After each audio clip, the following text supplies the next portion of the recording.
nazo remercier mobali na ngai makasi na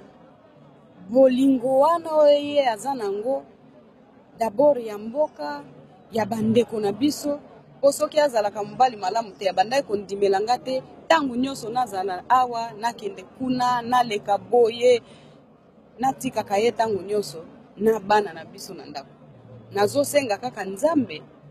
asalisa biso na mboka oyo pour que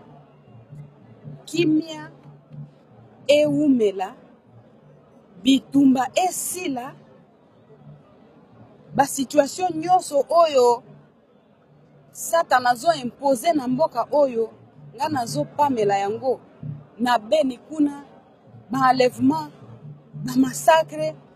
Nzambe akosilisa bitumba oyo etikali kaka mukie